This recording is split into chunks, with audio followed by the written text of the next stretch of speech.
반갑습니다. 케비입니다. 정말 오랜만에 인사드립니다. 사실 제가 요즘 바빠가지고 지난번 커뮤니티 탭을 통해서 이번 갤럭시 S25 시리즈 리뷰나 관련 영상은 뛰어넘고 빠르면 플립7, 폴드7을 다루어 보겠다고 말씀을 드렸었는데 이번 S25 언팩을 보고 생각보다 잘 나온 것 같아서 한번 제가 이번 S25 울트라를 사용하면서 느낀 점을 간단하게 말씀드리고자 합니다. 그 전에 먼저 이번 S25 시리즈를 구매한 구독자분들을 위해 이번 갤럭시 버즈3 프로와 S25 시리즈 정품 케이스 증정 이벤트를 진행하고 있으니 많은 관심 부탁드리겠습니다. 기존에 아시는 분들은 아시겠지만 저는 항상 S 시리즈를 구매해도 폴드에 너무 적응이 되어 있는 사람인지라 갤럭시 폴드 1세대부터 폴드 6 그리고 최근에 에디션으로 나왔던 갤럭시 Z 폴드 스페셜 에디션을 메인폰으로 사용해왔고 지난번에 S24 울트라가 나왔을 때도 어쩔 수 없이 대화면 활용성 때문에 그 당시에 Z 폴드 5로 다시 메인폰으로 바꿨다고 말씀을 드렸었습니다. 일단 결론부터 말씀을 드리자면 이번에 제가 사용하던 폴드 SE를 처분하기로 마음먹었고 폴드7이나 아니면 일종의 원모띵 개념으로 나온다는 트라이블 폴더블이 나오기 전까지는 S25 울트라를 사용하기로 결심했습니다. 먼저 디자인부터 살펴보자면 이번 S25 시리즈에서 가장 크게 바뀌었다고 볼 수 있는 모델이 바로 울트라이지 않을까 싶습니다. S25 울트라 같은 경우 S24 울트라의 직각 모서리 디자인을 채택하지 않고 S25 플러스처럼 라운드 형태의 모서리 디자인이 적용되었는데 전 이 부분을 일단 장점으로 뽑고 싶었습니다. 제가 항상 S 울트라 모델을 리뷰하면서 각진 게 이쁘다 하면 이쁘다고 볼 수 있지만 이게 생폰으로 잡거나 심지어 케이스를 껴도 모서리 부분이 직각 형태다 보니 손바닥에 자국이 생길 정도로 좀 아픈 경우가 있었는데 이번 S25 울트라 같은 경우 약간 라운드 형태로 되어 있어 모서리 부분을 기준으로 잡았을 때 생각보다 괜찮았습니다. 무엇보다도 이번 S25 울트라는 두께가 기존 8.6mm에서 8.2mm로 얇아지게 되었고 무게도 기존 232g에서 218g으로 좀 더 가벼워졌는데요. 제가 두께는 솔직히 말씀드려서 폴드 SE를 써왔다 보니 그렇게 큰 체감은 안 들지만 무게 같은 경우는 정말 바로 크게 체감을 할 수 있을 정도로 심지어 그렇게 가볍다고 많이 칭찬받았던 15 프로 맥스보다도 조금 더 가벼워서 정말 경량화와 슬림화만 봐도 정말 저한테 큰 메리트로 다가왔습니다. 또한 테두리 프레임도 티타늄을 사용하지만 S24나 S24 플러스 또는 S25, S25 플러스와 비슷하게 플랫한 테두리 프레임 디자인이 적용되었죠. 이 부분에 대해서 제가 지난번에 S24, S24 플러스 리뷰하면서 한번 말씀드린 게 플랫한 테두리가 이쁘긴 한데 이게 후면 유리 부분에만 굴곡이 있고 전면 디스플레이가 있는 부분에는 굴곡이 없어서 생폰으로 잡았을 때 좀 그립감 부분에서 살짝 불편했었는데요.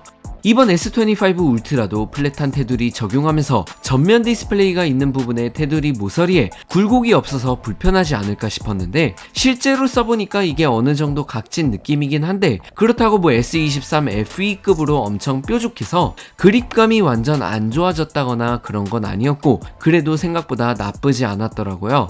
스피커도 궁금해하실 분들을 위해 말씀을 드리자면 제가 S24 울트라 썼을 당시에 EQ 설정 조금만 그리고 S펜은 전작과 동일하게 왼쪽에 탑재가 되어 있는데 이거는 솔직히 오른손잡이인 제 입장으로선 솔직히 아직 적응이 안 되긴 하더라고요. 많은 분들이 이번 S25 울트라의 S펜에 대해서 좀 여러 의견을 내놓고 계시는데요. 그 이유가 바로 이번 S25 울트라에 들어간 S펜이 블루투스 미탑재가 되어서 카메라 리모컨으로 사용도 안 되고 에어 액션도 안 되는 것 때문이라고 생각을 하는데 저는 개인적으로 솔직히 S 울트라에 S펜 내장 탑재를 한 시점부터 S펜을 꺼내서 써본 적이 쓰면서 한두 번 밖에 없었는데 그 중에서 쓴다 하면 셀카봉 느낌처럼 휴대폰 삼각대에 거치해서 펜으로 카메라 촬영하는 기능만 썼었는데 제가 유일하게 쓰던 그 기능이 이번 S25 울트라에선 빠져버리니까 단점으로 다가올 수밖에 없는 부분인 건 사실인 것 같아요.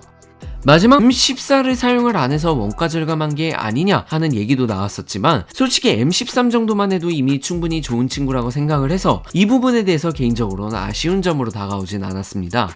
거기다가 이번에 프로스케일러라는 기능도 새롭게 추가가 되면서 이번 S25 플러스나 S25 울트라에서 QHD 플러스 해상도로 핸드폰을 사용할 때 화질이 낮은 이미지나 영상을 볼 때 AI로 이미지 스케일을 해줘서 좀 더 선명하고 샤프하게 결과물을 볼 수 있습니다. 이 기능은 쉽게 말해서 집에 4K TV나 8K TV로 유튜브 영상 보거나 채널에 나오는 FHD 수준의 영상 같은 거 볼 때 살짝 AI로 업스케일 해줘서 어느 정도 선명하게 보여주는 것처럼 해주는데, 이게 FHD 영상을 볼 때는 크게 체감을 안 하지만 480p 영상을 본다거나 720p 수준의 영상을 시청했을 때 그냥 TV로 영상 보는 그런 느낌이 들더라고요. 사실 제가 이번에 폴드 SE에서 S25 울트라로 넘어온 가장 큰 이유는 바로 원 UI 7이 될 것 같아요. 원 UI 7은 이번 언팩에서 강조했듯 S25 시리즈를 위해, 그러니까 S25 시리즈의 하드웨어 디자인을 기반으로 하여 만들어지고, 사실상 원 UI 7은 이전 원 UI와는 절대로 비교 대상이 안 된다고 생각이 들 정도로 많이 바뀌면서 기존 원 UI에서는 볼 수 없는 그러한 스타일로 전면 리디자인이 되었습니다. 원 UI 7에서 크게 바뀐 부분들에 대해서 하나하나 짚고 넘어갔다간 이걸로만 20분 이상을 쓸 것 같아서 간략하게 제가 마음에 들었던 부분들과 아쉬운 점을 몇 가지만 뽑아 볼 텐데요. 첫 번째, 일단 전반적인 애니메이션이 정말 갤럭시에서 볼 수 없었던 반응 속도를 볼 수 있을 정도로 정말 많이 개선이 되었고, 굴락을 통해서 기존보다 커스터마이징성 부분에서 더 다양하게 할 수 있게 되면서 정말 나만의 갤럭시를 만들 수 있는 것 같습니다. 둘째, 잠금 화면에 나우바라고 해서 어디서 많이 본 듯한 그러한 기능이 새롭게 추가가 되었는데, 일단 여기서 뮤직 플레이어 제어도 가능하고 타이머가 켜져 있으면 타이머도 볼 수 있고, 일어났을 때나 자기 전에 모닝 브리프 아니면 오늘 하루 일과는 어땠는지 브리프를 눌러서 간단하게 확인할 수도 있었습니다. 현재 상황에서 이 나우바를 지원하는 서드파티 앱들이 그렇게 많지는 않은 것 같은데, 좀 더 다양한 앱들에서 이 나우바를 활용해서 사용할 수 있도록 개선시켜줬으면 좋겠어요. 셋째로, 거기다가 잠금화면 커스터마이징도 기존보다 조금 더 저만의 스타일대로 시계 위치나 크기를 원하는 크기로 만들 수 있다는 것도 개인적으로 마음에 들었습니다. 넷째는 오디오 지우개인데, 무엇보다도 개인적으로 영상 촬영을 많이 하는 사람으로서 오디오 지우개는 정말 유용하게 사용할 수 있을 것 같습니다. 보통 좀 외부 행사 같은 거 있을 때 촬영하려고 마이크 착용하고 나갈 때가 많은데, 그러다가 마이크 까먹고 집에 두고 와서 어쩔 수 없이 오디오를 못 쓰게 되는 경우가 개인적으로 빈번하게 많았어서 이 기능은 개인적으로 좀 많이 애용할 때 싶어요. 마지막으로 구글 제미나이입니다. 제미나이와 삼성 앱들 간의 연동성과 같은 부분에서 개인적으로 그렇게 막 많이 쓸 것 같진 않을 것 같다는 생각이 드는데, 일단 몇 가지 이유를 말씀을 드려보겠습니다.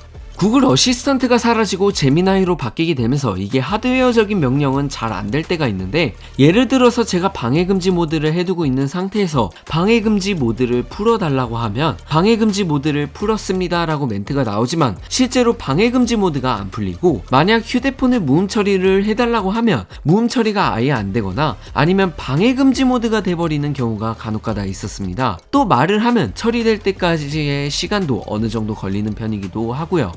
이번 S25 시리즈에서 스냅드래곤 8 엘리트 4 갤럭시가 탑재가 되면서 이전 갤럭시에서 절대로 볼 수 없는 그러한 성능을 가졌다고 생각을 하는데요. 솔직히 저는 개인적으로 헤비한 게임도 그렇게 많이 안 하는 편이고, 하지만 그래도 성능과 전성비 부분에서 대폭 개선되면서 오랫동안 문제없이 사용할 수 있는 퓨처 프루프와 같은 부분에선 당연히 장점이라고 생각을 하고, 사실 이번 폴드 SE를 쓰다가 S25 울트라를 메인폰으로 바꾸게 된 가장 큰 이유는 배터리 타임 때문이지 않을까 싶어요. 폴드 SE가 폴드 6보단 아주 살짝 오래간다는 그런 느낌은 확실히 들었지만, 그래도 역시나 4400mAh는 여전히 부족한 건 사실인 것 같고, 제가 S25 울트라로 넘어와서 크게 체감을 할 수 있었던 건 엄청 긴 배터리 타임인 것 같습니다.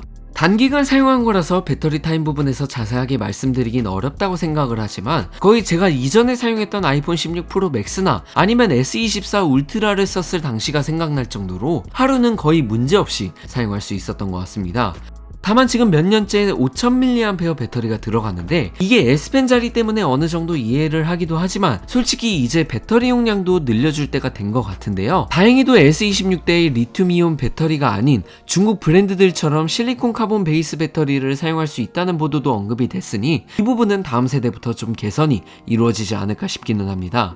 카메라도 NPU 개선 덕분에 크게 개선이 된 것 같아요. 영상도 제가 이전에 항상 말했던 게 아이폰처럼 로그 촬영이나 아니면 손실이 없는 고효율성 영상 촬영도 좀 지원해줬으면 좋겠다고 했던 기능들이 이번 S25 울트라에 새롭게 추가가 되었고, 뭐 서드파티 카메라 앱 다운받아서 할 필요 없이 기본 카메라 앱으로 러트 적용할 수도 있고, 지브라 패턴도 표시하게 해서 포커스가 어디로 잡혀 있는지도 확인할 수 있어서 이제 정말 전문적인 영상 촬영도 이번 S25 시리즈에서 가능한 것 같습니다. 이번 원 UI 7에서 영상 촬영할 때 슬라이드를 하면서 부드럽게 줌을 할 수 있는 뭐 그러한 슬라이드 줌바가 새로 생겼던데, 이게 실제로 미러리스 카메라 렌즈로 줌을 당기는 것처럼 자연스럽게 줌을 축소하고 확대할 수가 있어가지고 생각보다 유용하더라고요. 사진 촬영은 뭐 이제 굳이 흠잡을 게 없는 것 같고, 다만 제가 항상 원했던 게 갤럭시에서도 이제 아이폰처럼 기본 촬영 결과물이 12메가픽셀이 아닌 24메가픽셀로라도 해서 좀 촬영을 해줬으면 정말 좋을 것 같습니다. 아시다시피 이번 S25 울트라에선 아이폰 16 프로 맥스와는 달리 10메가픽셀 3배 마운트 카메라 탑재를 그대로 유지해줘서 1배, 2배, 3배, 5배, 10배에서 광학줌 수준의 촬영을 할 수 있다는 그러한 장점도 매우 큰 장점이라고 생각을 하고요.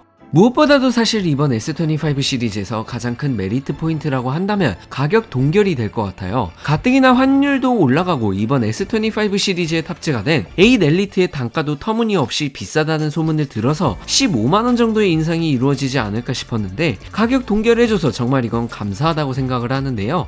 외국에선 특히 이번 S25 시리즈를 S24S로 볼 정도로 소프트웨어 말곤 크게 바뀐 게 없다는 식으로 말을 하던데, 물론 이 말도 맞는 말이긴 한 것 같지만 한국 기준으로 봤을 땐 지난 S24와 S24 플러스 같은 경우 스냅드래곤이 아닌 엑시노스 2400이 들어가다 보니 전성비와 같은 부분에서 단점으로 다가왔고, 성능도 스냅드래곤보다 살짝 아쉬운 게 사실이었으나 이번 S25와 25 플러스 같은 경우 엑시노스가 아닌 울트라처럼 8 엘리트가 탑재가 돼서 이것도 하나의 큰 매력 포인트라고 뽑을 수도 있을 것 같아요. 그런데 S24 울트라에서 25 울트라로 넘어갈 가치가 있냐에 대해서는 솔직히 없다고 생각합니다. 24 울트라도 이미 정말 좋은 제품이고 이미 원 UI 7 베타 프로그램까지 진행을 하고 있다 보니 삼성이 인위적으로 신기능 미지원할 계획이 있지 않은 이상 곧 모닝브리프나 삼성 앱 연동이 가능한 제미나이와 같은 건 곧 24 울트라와 원 UI 7 업데이트를 받을 예정인 기기들에서 사용이 가능하지 않을까 싶은데 단순히 시간 문제인 것 같습니다. 일단 제 단기간 사용기는 이렇습니다. 제가 곧 며칠 내에 이번 S25 시리즈에 관한 영상 몇 개 더 올려보도록 하고, 그 외에 더 궁금하신 사항 있으시면 댓글로 남겨주시면 최대한 답변 드리도록 하겠습니다. 오늘 영상 여기서 마치겠습니다. 고맙습니다.